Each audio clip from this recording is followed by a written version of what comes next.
everyone, and welcome to this episode of Discovering Laguna Woods. I'm Cyndee Whitney, and today I'm standing in my kitchen because we're doing a cooking show, but I'm not going to do it alone. I'm going to be joined in a few minutes by the unstoppable Ed Solomon. He's written a cookbook. You're going to love him. He's a crazy, wonderful man, and I hope that you'll stay tuned and come right back because we're going to be cooking with Ed.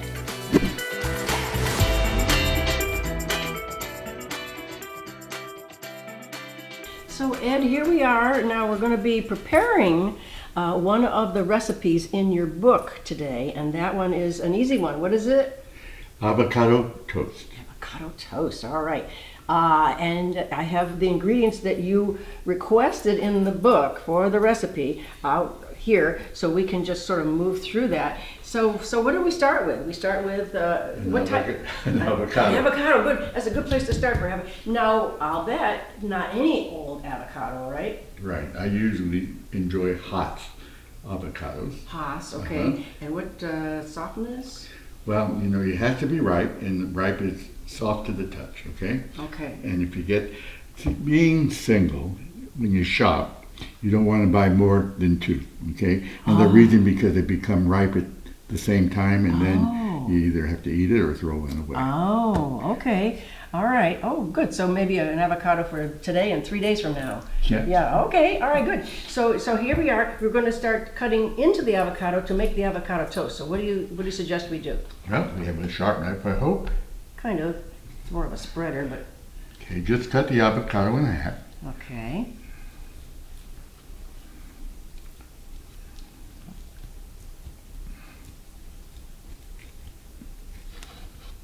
Wow. Watch your fingers. Oh, look. Beautiful, right? I mean, it really is a pretty, you know, it's a fruit. Yes. An avocado Yes. is not a vegetable, it is a fruit. And then what I normally do is I take the half that has the seed Uh-oh, good. and get it out of Knock it the, out of there. Okay. All right. then after you have it done, as far as cut, then we take and scoop out the Okay. avocado and put it into a bowl. All right. Oh, that's why it's supposed to be soft. Good. And the whole thing? Yeah. Oh, look, it comes right out. I don't know anything about avocados, can you tell? You're from the East Coast, right? That's right. Yeah, it's interesting, from the East Coast. Okay, that one's done. And we take the other half and do the same thing, just scoop it out. All right, you make that look so easy. Now, let me ask you, the recipes in your book are really designed for somebody that, for example, lives in Laguna Woods because you don't have to have a lot of ingredients, Right. right? You don't have to store a lot of things. They're kind of not simple to make, but they're easy to make. How would you describe the recipes in your book? There's 12 recipes, and each one of them I've actually had myself. And they're easy, they're nutritious, and most of all, they're delicious. I mean, they really are. Yes, yes. I need a napkin. Oh, sure. And when you do prepare a meal, you should always have a napkin near you. Or a roll of paper towels. Oh, All that's right. good. And once you have the avocado in the bowl, Okay. then you just mash it until it's all creamy. Let's tilt it that way so we can see. All right. Oh, that looks like so much fun. Like if you're a little kid, you're playing with, mashing things up in a bowl. Yeah, right. Right? Make sure it's just all mixed together.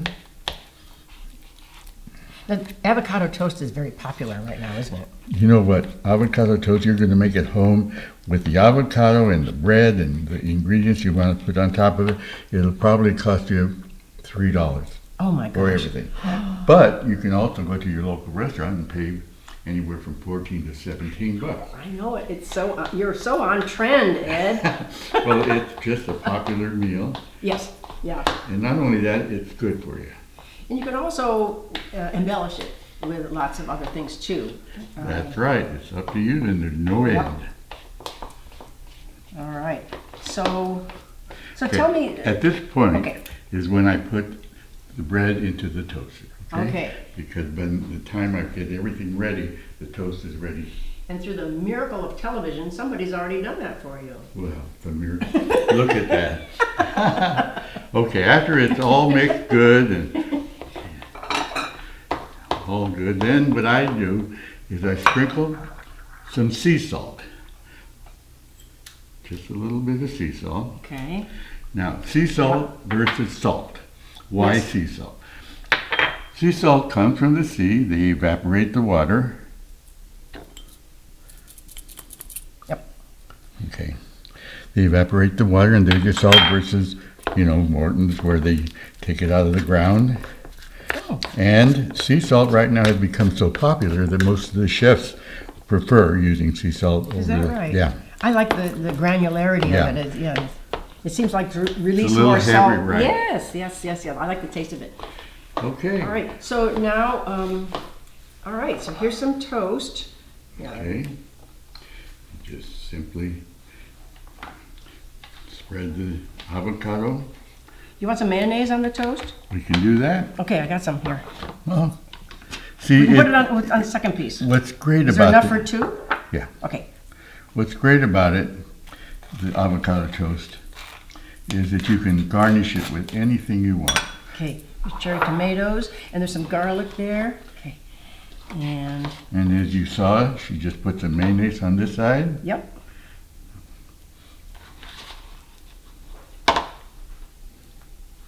And you can see that one avocado is enough for 2 pieces of Oh, bread. it sure is. It's perfect. And I'm going to put some cherry tomatoes on mine. Okay. All You right. put cherry tomatoes on yours. I will. Oh my gosh, look how pretty that is. Oh, I'm making a mess. And what I like on mine, Oh, which is colorful.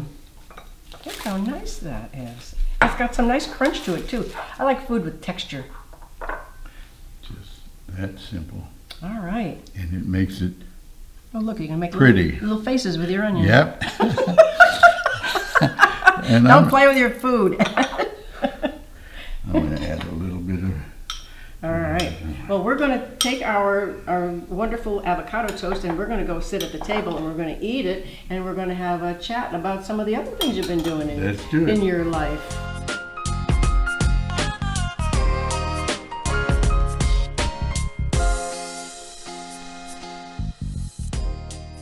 So Ed, can you tell us a little bit about why? I mean, this book is wonderful, Thank you. and it really is, and has so much content with so few recipes. Tell me what was the impetus? Why did you write this book?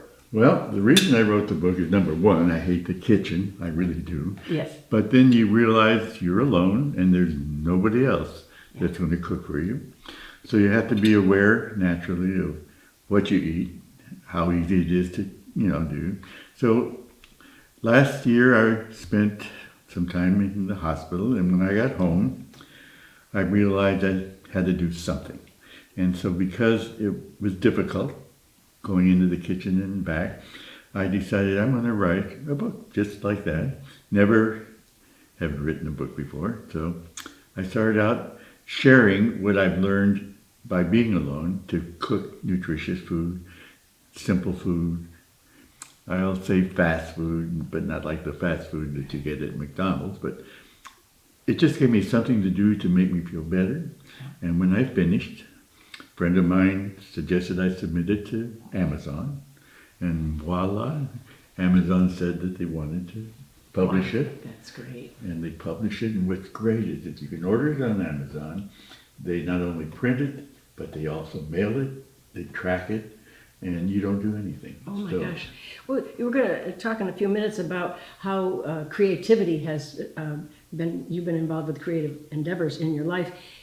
This is creative. I mean, it's cooking and it's something that you're going to eat, but it's very creative. I mean, it's beautiful to look at. You could arrange your food so beautifully and you can enjoy it. And there's a quiet space that you're in at the same time. Is that kind of what you... Yeah, I have not a lot of friends, but I have a few friends who want to get through with their dinner, through with it. Some of them even stand at the kitchen sink and eat, when it's coming out of the toaster or the oven or whatever.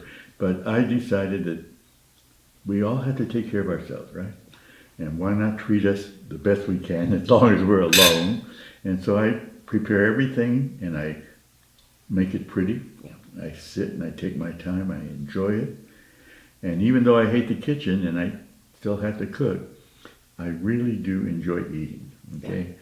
What I don't like is finishing and have to do the dishes. Yeah, that's part of it. Not too many. Yeah, that's what... Unless you let them stand for 5 days, then... Okay, well then, yeah. Anyway. No, but I think you and I spoke a minute ago that I actually put candles on my own table when I sit there by myself sometimes too. It's very nice to have a nice music going, you know. Yes, yes. Although sometimes I do say I have to watch the TV a little bit too, you know, that has to be on. Why? I know, Why? I can't. No, I enjoy music so much that when I have my meals, I always have music going. Yes. Oh, that's wonderful. So you're encouraging people to do this.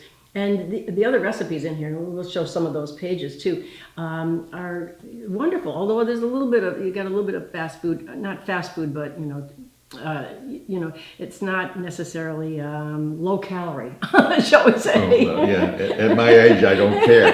I know you like that Cherry Garcia ice cream. Yeah, right. I do. Yes.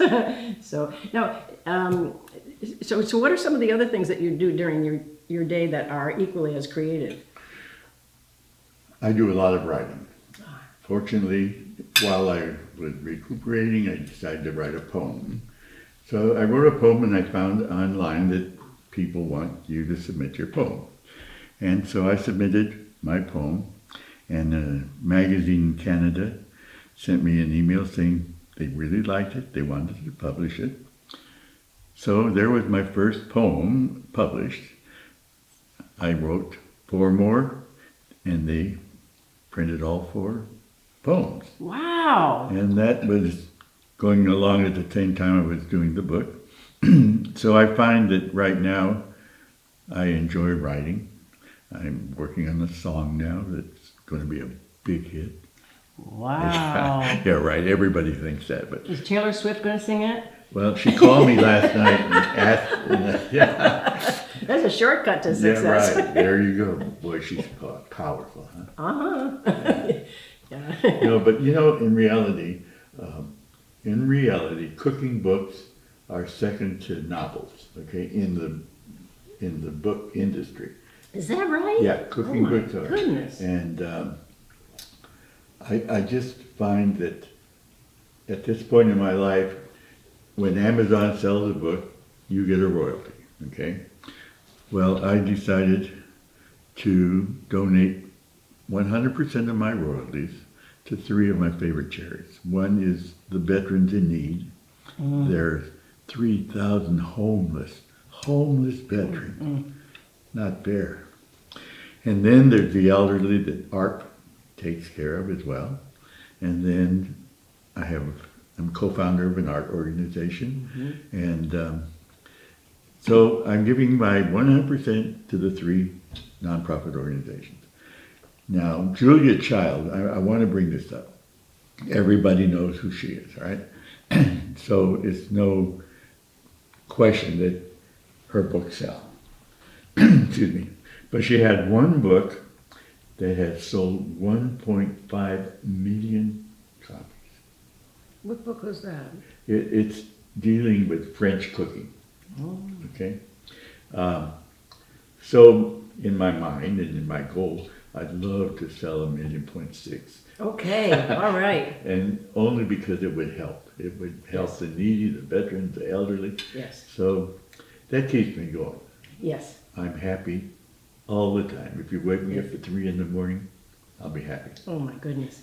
But poetry, I mean, that seems to be something that... The first poem that I wrote, which was published, is also in the book. Oh. And it's called Sweet Dreams. Oh, yes, I read it. You read it? I didn't know you wrote that. Wow. It's not like you're having this creative resurgence. You know, it's hard to believe, even for me, that I'm 90. You know, that's...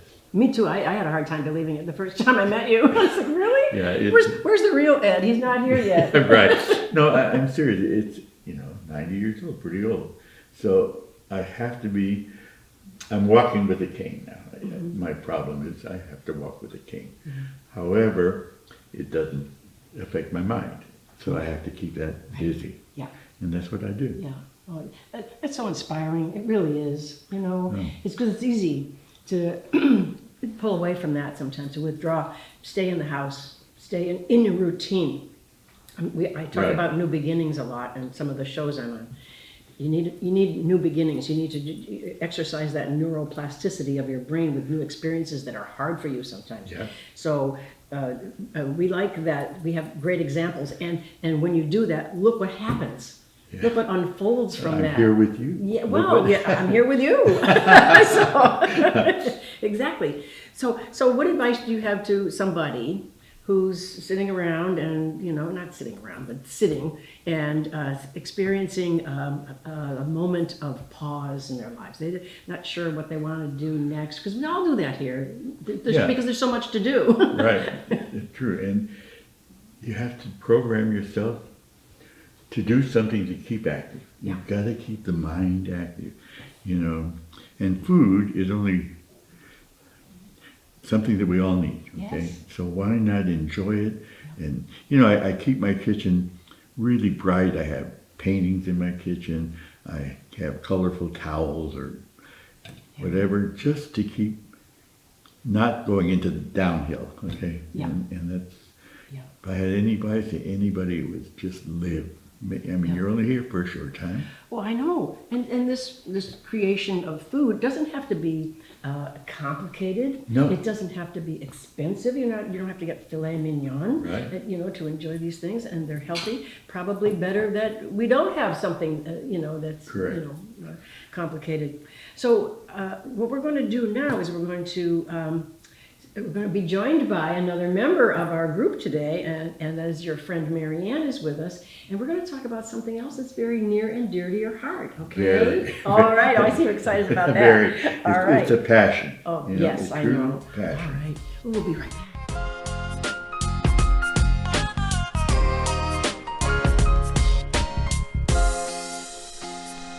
Now we have been joined by Marianne Del Pizzo, who has been a lifelong friend of Ed's, and you're both involved in an art project, or I guess that's too small a word for it. It's a huge endeavor, isn't it? We're co-founders. Co-founders. Ed's idea, his vision, and then he seduced me into it. Couldn't resist his energy and the idea of it. And he likes to call it an art project, but I don't. To me, it's kind of a ruse to promote peace through art. That's our goal. Yep. And we've been working on it for over 40 years. 40 together. years. 45 years. Wow, what has happened in that 45 years? It What a started journey. small, right? Yeah, what a journey. His original idea was to build a center representing the visual and performing arts of every country in the world. Having an artist selected to represent each country, kind of an Olympics of the arts.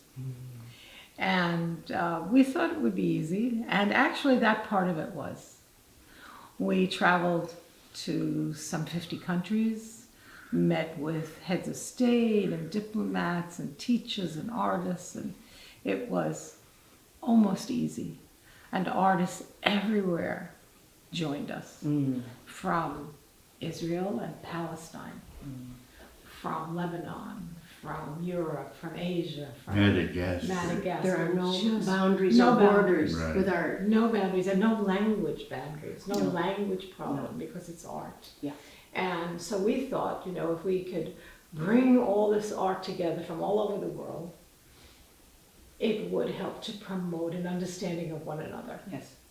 And the not so simple, how do you get the Minister of Culture or the Director of the National Gallery to agree to sign a document selecting their most prominent artists? Yeah. Not easy. Our director went to China 5 times to get that document signed. So each country signs a document identifying their most important artists. Then Ed and I have the terrible job of going to visit that artist, spend a day or two with them, talk to wonderful. them, explain the project, and get a work of art. Did it ever, I mean, did the countries try and make it political? It sounds No. like No. they, okay, Never. so they didn't interfere that way. No. They were on board. One of the high points was we were contacted by UNESCO, and they asked us to put on an art exhibit at the United Nations headquarters in New York. Goodness. It was so successful. It was called Art in Pursuit. Beyond Borders. Art Oh Beyond my Borders. God. Oh my God. You know, that's what happened when you're 90. But anyway, no. It's rare, it's rare. However, but we put on the exhibition. She's a genius. She's an interior designer. She has a great eye. And the exhibition at the United Nations headquarters was so successful that they asked us to take the exhibition to UNESCO headquarters in Paris. And that was a trip, it really was. That really was, I would say, encapsulated our goals. To be in the New York headquarters of the United Nations, in their lobby, and to walk into the exhibit and to see not only the art, but mostly the names of the countries, Right. one next to each other. Well, did this, was this responsible for initiating or growing or building appreciation for the arts in these countries? Once this foundation was formed, did people become more aware, and did they compete? Or what has happened in the countries based on your contact with them? In the countries? Mm-hmm. It's a non-competitive. Yeah. It's non-competitive. The idea of selecting one artist is symbolic, more or less, Right. because the center will also have the art from up-and-coming artists. Oh, I see, okay. You see. Yes. But to put a fine point on it right now, since time is of the essence, and to build a center, well, in Laguna Beach, it takes a year to get permission to do a color of your house. And we realized that we don't have a lot of time. So it's a long story, but our effort now is to put Tomotka on the metaverse. Mm. The metaverse, as some will know and some won't, Yeah, That's right. but It'll- Google it it'll because have it's its- fantastic. Yeah. It's the future of entertainment. Yeah, it'll have a life of its own. Yes. You know, I had somebody not too long ago, we were talking about art, and their children were thinking about where they wanted to go to school and what they were going to do, their careers and so forth. And they said, well, I'm going to discourage them from being in art. And I said, the only way I can talk to you about art is look around you. Everything you see in the room you're sitting in was Right. designed by somebody. The Yeah. furniture, the clothes you wear, Right. the electrical fixtures, everything, your car, the roads, the landscaping, everything was designed by somebody. Design is art. Yes. Art is everywhere. Yeah. And if somebody wants to participate in that and they have the ability, We couldn't live without it. encourage them. We Yes. couldn't live Of course without not. No, everything. It helps our breathing. So people Everything. don't understand that it really begins It's not just a painting. with a creative mind. Right. Yeah, yes, exactly. So what would you like us to take away from this moment here? How can we help? You can help right now with the book. Yes, we're going to show that on the screen. And the reason I say that is because right now it's available and it can serve a purpose to move Tomoka forward. Yes. And it can also help the veterans who need the help. No crying. No crying. Yeah. You can tell it's my life. I know. Sorry. That's why I'm asking how we can help. That's how you can help. Spread the word. There are, even if you don't think you need it, you may know somebody who does. Absolutely. So it makes a great gift. Yes. I've already been told that. Yes. And And may I say, yes, you could visit Tomotka, Timotca. We'll show that on our screen. Yeah, we're going to have it on the screen. And really find out what we're about. Absolutely.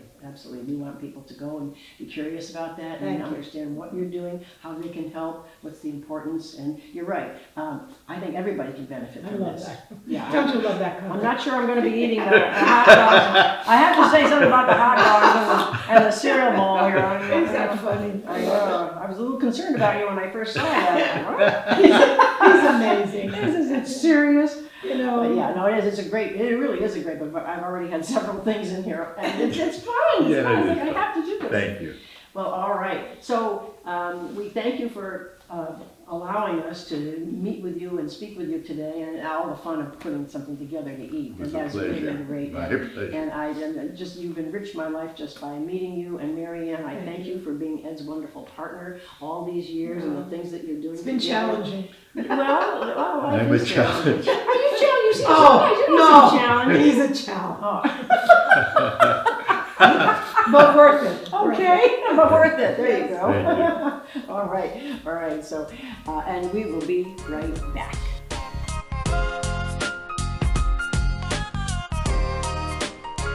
Thank you so much for joining us today. We really appreciate Ed Solomon and Mary Ann Del Pizzo, who came and talked about the investment that they are making in the arts on a global level.